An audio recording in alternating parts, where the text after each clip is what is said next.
Hello बच्चों, let's read the question. A bullet of mass m moving with velocity v strikes a suspended wooden block of mass capital M. If the block rises to a height h, the initial velocity of the bullet will be. So बच्चों given है हमें एक bullet, इस bullet का mass given है हमें small m और ये move करती है initial velocity v से और मूव करते समय इसकी जर्नी से ये टकरा जाती है एक ब्लॉक से जो कि सस्पेंडेड कंडीशन में है। इस तरह से ये ब्लॉक को शो कर सकते हैं। अब अगर ये सिस्टम ब्लॉक मीन्स जिसमें कि बुलेट भी पेनिट्रेट हो चुकी है, ये सिस्टम अगर h हाइट तक रेज हो जाता है तो हमें फाइंड करनी है initial velocity of the bullet यानी कि v का एक्सप्रेशन फाइंड करना है। बच्चों सबसे पहले तो यहाँ देख सकते हैं हम कोई भी एक्सटर्नल फोर्सेस इस सिस्टम यानी बुलेट एंड ब्लॉक पर एक्ट नहीं करते हैं, तो यहाँ पर हम अप्लाई कर सकते हैं the law of conservation of linear momentum.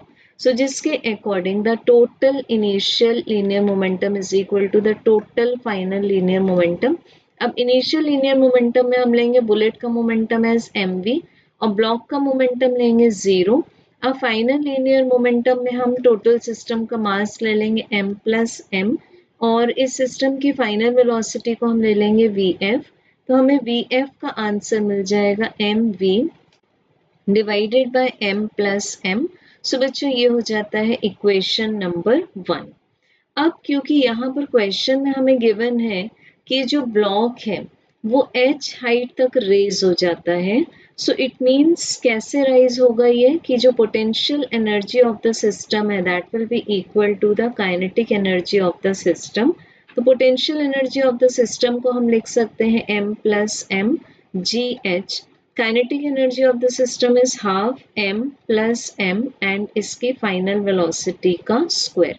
दोनों साइड से हम देख सकते हैं m plus m that is total mass of the system cancel हो जाएगा और बच्चों हमें मिल जाएगा यहाँ से vf square equal to twice of gh। तो अब यहाँ से हम ले सकते हैं vf स्क्वायर की वैल्यू इक्वेशन नंबर 1 से, तो ये हो जाएगी m square v square divided by m plus m whole bracket square equals to twice of gh। अब हमें फाइंड करनी इनिशियल वेलोसिटी ऑफ बुलेट यानी कि v की वैल्यू, तो ये आ जाएगा हमारे पास में v equals to m plus m, दोनों साइड का हम स्क्वायर रूट ले लेंगे divided by small m and square root of twice gh।